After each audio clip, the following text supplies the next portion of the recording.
So I want to start off by referencing something that means so much to me, especially right now. It is a quote from Kendrick Lamar. Wait, what's the quote? Oh, okay. Got it. Okay, I'm being serious. Okay.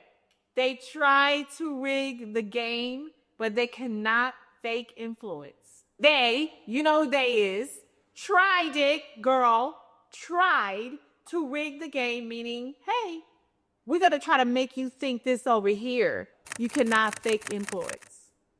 And I am influential. Hey everyone, it's your girl Kenya Moore. Kenya Moore hair care. Kenya Moore hair spa. Kenya Moore YouTube. Anyway, this is my first ever YouTube content that I'm putting out myself, and I'm so proud of myself because I am taking back the narrative instead of everyone speaking on me and, quite frankly, everyone making money off of me. That part. Even sitting down in the interview chair, I haven't done that like for a year. So guess what? I'm doing it for you. Thank you for joining me. And be sure to subscribe because you do not want to miss any of this hot, smoking, piping hot tea. Let's get into it.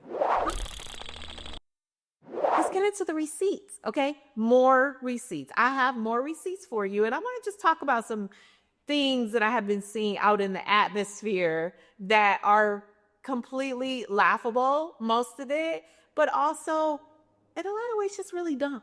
Yeah, I said it, dumb. Portia, in her recent YouTube, alluded to another housewife sending me the photos of the now infamous photos that were shown during my spa opening. I know for a fact that one of these housewives who is still on the show is the one who gave Kenya a big part of that nude information.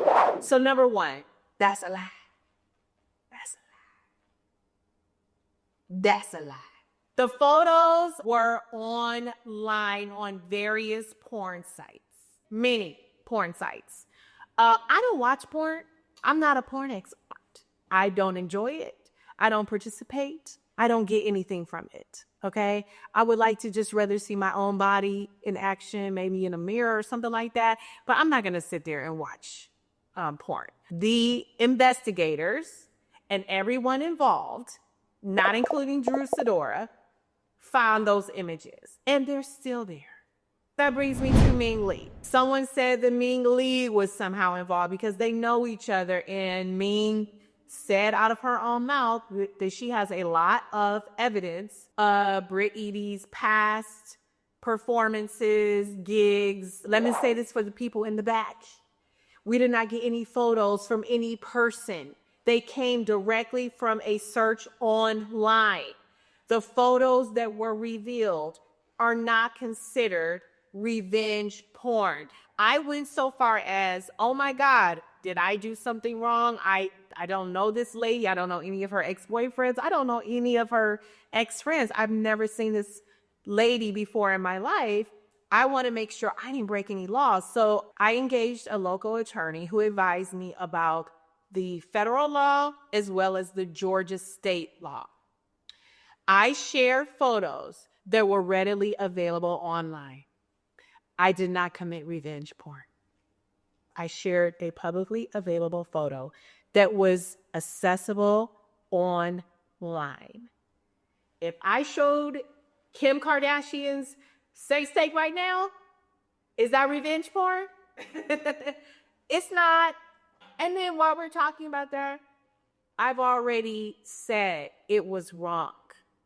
I should not have done it at my salon, this beautiful salon that I've worked so hard for, that I spent a lot of money on, that money that could have been spent in other areas, including supporting my child. So yes, I am very sorry that I shared the photos because it wasn't right, but I did not break the law. And I'm very sorry for what I did. So in the comfort of my own home, I was joking around with my bestie, which I always do, my very best friend, Brandon DeShazer. We were having a dispute on the show with Phaedra, and I was in my closet and I brought out one of my firearms, and I'm like, oh, do I have to use this on Phaedra tonight? Giggling, ha, ha, ha, ha, he. Phaedra was not around, nowhere to be present. Phaedra never saw it. I never said it in any threatening way. I was not upset. You cannot compare apples to oranges. If you want to do that, does Phaedra sitting on the reunion couch with her taser ready for me count? Okay, moving on. Tell us about your first interaction with Britt and why you feel like she misinterpreted your energy. Oh, I don't think she misinterpreted anything. It was all very calculated. So the first interaction I had with all of the ladies was actually really pleasant. I was excited to meet them. It was season 16. I'm like, oh my God, this is season 16. I'm the only one standing that's a real OG, 12, 13 years in, and I felt like I could be mother to everyone. I'm a mother, okay? Show these girls I've been through the fire. I know what it's like to be a newbie. I know what it's like to be here. I know everything that could possibly happen has happened to me on this show. And I felt like I could speak, as someone that could be supportive, could read a girl if she's wrong. And my first interaction with all of the newbies, I was like, oh, you girls are so pretty. Pelly was there, Brittany was there, everyone was there except for Angela at the moment, and also Drew. And I just remember coming in just being very pleasant to everyone. And there was an issue about a ring that someone made. I feel as though that was clearly a made up issue. If someone has an engagement ring on and not a wedding band, not the other way around, because if you just have on one ring and it's just a circular ring, that's usually a wedding band. Now you could choose to wear whatever you want to wear on your hand. No one's saying that. I was confused at what she was saying about it being a new ring or a different ring, or her second ring is actually what she said. I'm like, oh, you've been married before? I don't know this girl. I never seen her before in my life. So again, you're wearing an engagement ring. I'm assuming that either you're engaged or you're I don't think you could be anything else. I think my fans know and I'm being shady. I think they call me the shade assassin for a reason. That wasn't shady. We know what my shady looks like. Let's move on. It wasn't shady. So after I saw her and, we had the whole moment again about the hug was a very awkward. I don't like to hug. If you see me out in public, I will probably never hug you because I do believe people transfer energy to you and you have to really kind of know someone and know where they're coming from to hug them. So I don't really hug people that I don't know. That's not a crime. That is a boundary that I have for myself, and people need to respect that. It's not personal. Then we get to the next time I see her, the Balmain event. I'm like, oh, you look so beautiful, like a Balmain Barbie. You look amazing. Hi, Balmain Barbie. How are you? Yes. Hi. I hugged her then, hugged her when I saw her another time, hugged her at the dinner. That was a pat. That wasn't a hug. That's a hug without getting makeup on me. And she was complaining every step of the way. And I'm like, this girl has very bad energy, but I paid it dust. And I just went on to have a good time because I was actually having a really good time at the dinner before it went left. So the whole thing about being targeted, her being targeted by me, people asking her if I did something to her, she can't answer why, because it didn't happen. Do you want to know what I really think happened? I think that when she was interviewing for Real Housewives of Atlanta, she wanted the villain role. She wanted to come after me because she felt like, okay, well, Portia wasn't there at the time. I was, right? And I believe that she made them promises that she was going to come after me. She was going to be this girl that could read, this girl that was doing all this, And when she met me, Portia flushed this out. She was surprised and thrown off that I was so nice, because I am nice. I don't really bother people unless they bother me. We know I retaliate. We know that's what I do. I'm not saying it's always right, but I'm not going to let anybody run over me. And I have no reason to not like someone that I don't know. And I was always nice to the girls. The point is, I think she overpromised what she would do on the show. The first 3 weeks of filming, she was exceptionally boring. There was nothing outstanding about her. She didn't come in. She wasn't dressed in designer clothes from head to toe. Her husband wasn't particularly interesting. Like, no, not trying to throw shade in the husband. Sorry about that. But there was just nothing in the group scenes that I saw her in that made me think, oh, that's a star baby. I was actually more captivated by Kelly and Angela. And of course, I knew Shamia already. I knew her personality. But she was failing. Like, she was dull. Okay? So I think when she kept trying to come after me, and I just was like, okay, girl, I see you. You're trying to have a moment. You're falling flat. This is your 3 weeks in. Producers are probably asking you, girl, when are you going to show up? And you thought, okay, I'm going to show up tonight. And I think was her downfall from there. This is the biggest question that I have for the people that come on reality TV that have a shady past that you're not proud of. Okay, we've all done things in our past we're not proud of. Nobody was perfect. To the Simons, to the Chrisleys, it went from someone saying you're 17, age of consent, to, oh wait, that's not going to track. Okay, let me just say I was underage. No. So that's what I just don't understand. Like, I'm not even going to open that can of worms, because my whole question and line of questioning would be completely different from everybody else's. I would want to know, if you're going to make us daily, you need to prove, because we already know you're capable of lying, right? Excuse me 1 second. Okay, wow. Another Google alert. Okay, we'll get to that. We'll get to that. I don't understand why any person would come on reality TV when they have done things in the past or are currently doing things that they don't want to be found out. Why? And then to give someone a reason to expose you. In the words of Samuel L. Jackson, am I the only sane motherfucker here? Like really? Am I the only sane person in the room? Why? Because they're so egotistical, they don't think they'll be found out. Like, okay, wow. You paid to scrub the internet out of your own words. Okay.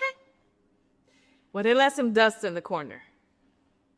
And over there in behind there too. A lot of people say that I have never taken accountability for anything, and that's simply not true. And I went on Tamron Hall. I was promoting my daughter's book. The issue came up, and I said, I take full accountability. I am not playing the victim. I'm telling my own truth. I ultimately chose to go on Tamron Hall because I really needed to publicly take accountability for my actions. I mean, sharing that photo at my own salon opening was a serious lapse in judgment. Everybody can possibly now understand that it was definitely not the smartest thing to do.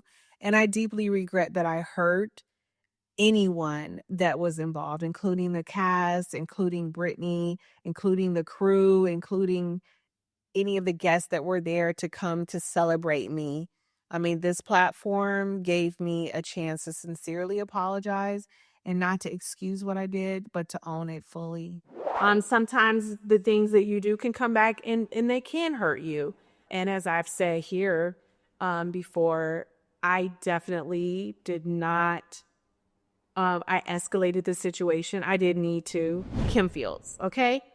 People are so mad. That was 6-7 years ago, and rightfully so. I issued a public apology to Kim when I was on Watch What Happens Live. They asked me, is there anything that I regret? And I was like, absolutely. I think you learn from regret, but for me, I definitely regretted pulling her chair.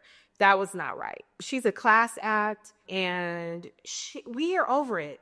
Like, she invited me to come on her show to film with her just last year, the Upshaws.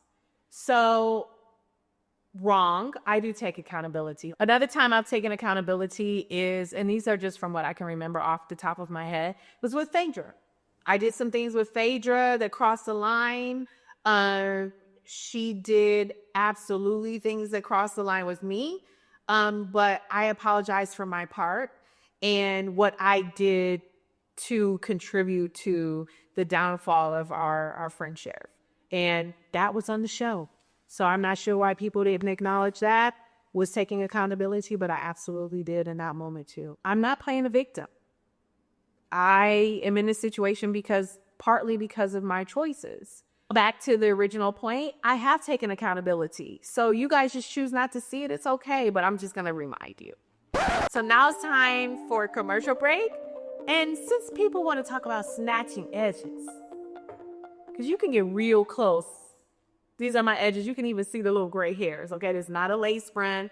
This is my hair. Well, not this, but this is my hair, and these are my edges. I developed Kenya Moore Hair Care similarly to why I developed a product line as well as a spa. I love making women look and feel good. Like, I love when women come into the salon or use my products and leave reviews and say, my hair has transformed. I have had so many customers and positive reviews before any housewives drama had anything to do with it. My customers say more edges work. So try more edges today. You can find them online, or you can come into the shop, or you can go to CVS or Sally. So they all have different products, but we're also going to be back on Amazon. So check it out there too. Kenya Moore Hair Care. We're going to get into even more receipts, okay? I'm going to be answering questions that you guys have submitted. And don't forget, like, comment, and subscribe. Because if you don't, you won't get any notifications when I drop something new or when the juicy gossip hits the net first. You hear it from me first, right here. People are saying, why didn't you go to the producers if you were so afraid? The answer is I did. I did go to producers. Number one, when we were there, Portia and I stayed back while everyone was leaving, and Britt Edie was irate. She was yelling and screaming, and it was then that I heard her say the following words. That's why I keep a for like you. Let me repeat that. You didn't hear it. I heard it. It didn't make the edit. That's why I keep a for like you.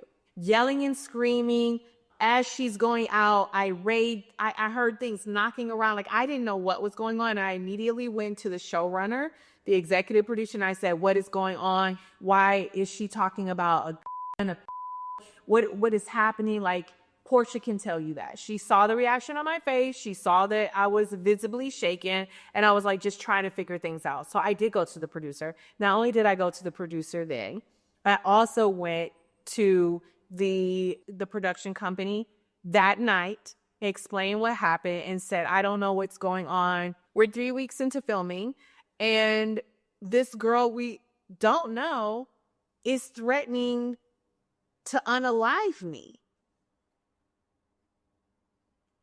I've been on this show for 12 seasons. I have never once had anyone threaten me with a. I have not ever had anyone allude to unaliving me. So I took it seriously, because it's one thing if, listen, it would never be right. But if a Portia or, even a Drew or somebody that we know that has something to lose, did you hear me say that?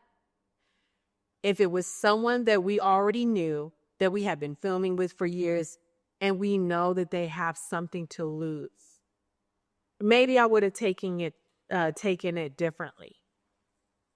But when someone you don't know, who basically, in my words, like you just, you found off the street, is doing all of that. You guys weren't there. You do not know how intense it got. It got so intense. So I did make my complaint. Well, I went to the police before, and honestly, I'm the only cast member there that's ever been physically attacked. Whether you say I deserved it, whether you say I did this or did that, it's obviously a polarizing conversation, and it was back then. But I was, and still am, the only one on the show that was physically attacked. So when someone is new to me coming around and saying that they are going to unalive me and use a on me, and then what you heard 2 or 3 more times saying they had whips and MF. That wasn't about the neighborhood. And you try to change the narrative to make it benefit you because of your inaction, that's rigging the game. You're rigging the game. You clearly rigged the game against me. Listen, I'm going to leave it right there. I did what I was supposed to do. And I take a lot of umbrage to someone now saying that they didn't have a gun. And so somehow that's supposed to absolve them from everything that happened after. And we're going to show this clip where she said prior to Housewives that she keeps a gun at all times. Roll it. Keep my pistol with me always, always. Security that's at the gas station? I only go to gas stations that have security there. I only go to the same gas stations if I'm in the city. Yeah. On her Instagram, she said that wasn't her character. She did not threaten anyone with. She did not have a. She never said anything about. So we know that that was a complete lie. So we already know you're a liar. We already know she's capable of lying and trying to rig the game.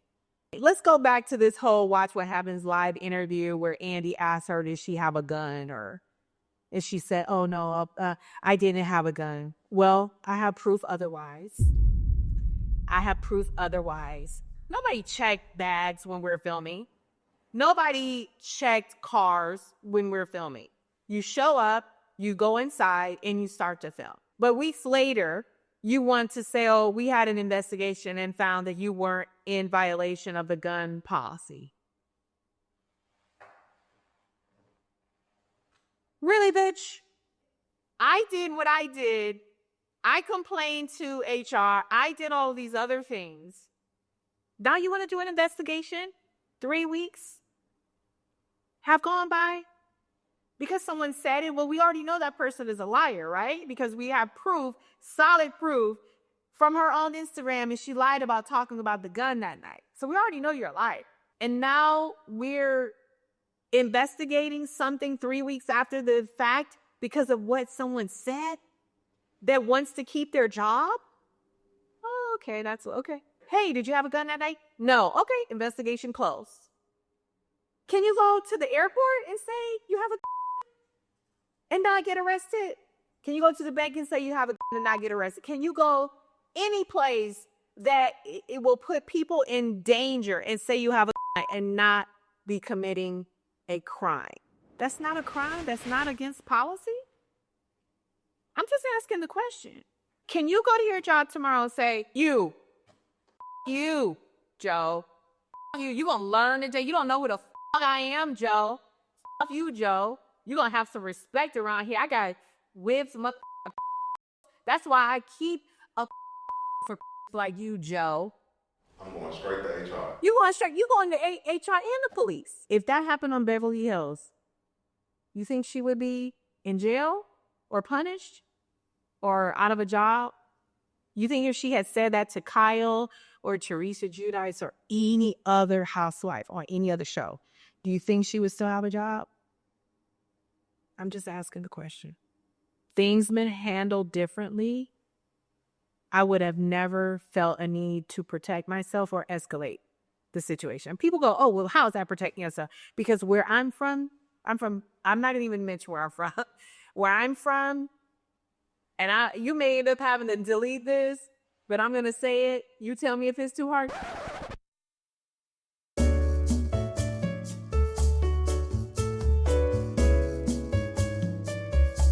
So that's why the decision was made, for me to escalate it in the way that I did. Because if you keep messing with me, I got more and more with you, so leave me alone. And that person likely will leave you alone. And they certainly wouldn't be going around playing victim. They would just go on about their business and find another target. That's that. You want the truth? That's the truth. Do you now feel that your retaliation allowed the new girl to trick you out of your spot? Ooh, I don't think there's any such thing. I already had a spot. How can somebody trick? It wasn't a spot up for grabs. Like nobody snatched a peach. Everybody had a peach. So nobody tricked me out of a spot. So that does make sense. Do you feel like Cynthia threw you under the bus and is Team Britt? I'm not going to talk about Cynthia. People want to know how much you make a season, honey. How much I make a season?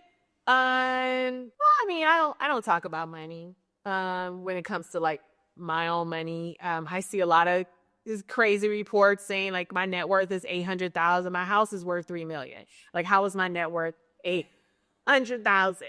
Like, I own that much in cars. Like, just stop. Like, I think it's taggy to talk about money, so I'll just leave it at that. But I think it's decent to say that I make more than the girls that are on the show now. Oh, thank you. Saved by the bell. Saved by the bell. Will you attend the reunion? Will I attend the reunion? I haven't been invited to the reunion. In fact, I was invited and then disinvited a few months ago. The disrespect is insane. You know, from me being someone who has always loved Real Housewives of Atlanta and always wanted to see them win, to being shut out, not given an opportunity to apologize the same way that they gave that grace to someone else on the show. I think it's really odd, right? To be erased from history of the show, to not be in the opening credits, to not have confessionals. When Kim Zolciak left the show, she got a whole new show. She was in the confessional. She was a peach holder. You got girls taking glasses and knocking each other upside the head with real glasses on Jersey. You've had people talking about porn on Jersey. You've had people exposing, a real life revenge porn case on Vanderpump Rules. They're working. They haven't been made to look like a scumbag or a villain. Really? That's how I'm treated? That's pretty bad, I would say. So I don't anticipate an invitation. Yeah, I don't see that. Why don't you promote the salon more? You know, I've always been struggling with building a team. That's why I always admired Andy so much, because she has this awesome team. She has an amazing team and she totally gets it. But you need help. And so when I'm just building out the salon and I'm out of all this money, $400,000, I'm fighting with the landlord about giving me my little $80,000 back in my TI. Obviously, I built a whole new, top floor, put all this money into it. And then thinking about, okay, now I'm going to put even more money in hiring a team and doing this and doing that. It just felt like I can handle it. Let's just, I'm not going to throw good money after bad. We're just going to let a year go by and see how it goes. I've been open for over a year and a half, about a year and a half, I think. At least a solid year. And what I have loved the most about this salon is the women, the customers that come in and are so happy with the results. The smiles, the repeat customers, like we have 85% repeat customers. And then when the Housewives show airs and the whole scandal airs, I have all these strangers from all over the country leaving bad reviews. We go from 4.9 Google reviews rating to 4.4. And every day there's somebody saying something crazy to try to hurt my business. If you don't like me, you don't have to like me. If you don't like what I did, you don't have to like what I did. But why are you coming after my business? The same, it's a culture that it can be very beneficial to you, because I have a lot of supporters and Team Twirl is awesome. But then when you have these bad seeds and people that don't think things through and just try to spew hate in your direction, that's what makes it really bad. That's not fair to the customers that really get great service when they come here. And it's up to them. If you don't want to come to the salon, stay at home. It's as simple as that. You don't have to come here. But why are you trying to ruin other people from coming here and having great experiences? I work so hard, sometimes I'll step in and do a head spa. If I don't have a stylist, Walter can tell you that. If I don't have a stylist for the day or someone calls out, I don't want to let anyone down. So I'll put, my shampoo gloves on, or I'll shampoo someone's hair, or I'll do a deep conditioning treatment, because I want everyone to believe in the space and have an amazing time when they're here. And that was always my vision. The girls want to know what you've got in the works. Ew. You know, I always keep these close to the vest until when it's almost out. So I have got a lot of different projects that people will be able to see me and my daughter in. And I'm just really so happy about that. But again, you don't know anything until after like it's in the can. You know what I mean? Even if I've been shot in a movie, I don't talk about the movie until I know it's being released and I've seen it and I'm in it. So I want to thank you guys for listening to me today. Listen, we don't have time for everything. I'm not on RHOA right now, right? But my influence is still there. People are still obsessed. People are still using my taglines. People are still coming for me. And I'm not even there. So listen, I ain't still the moment. And I'm really happy that you guys enjoying me today. So comment and subscribe. And listen, I'm going to twirl on out here. I'm still in my chair. And I'm still twirling, honey. I'm still here. I'm still here. And I'm still the moment. Please don't let me fall out of this chair. All right. See you next week.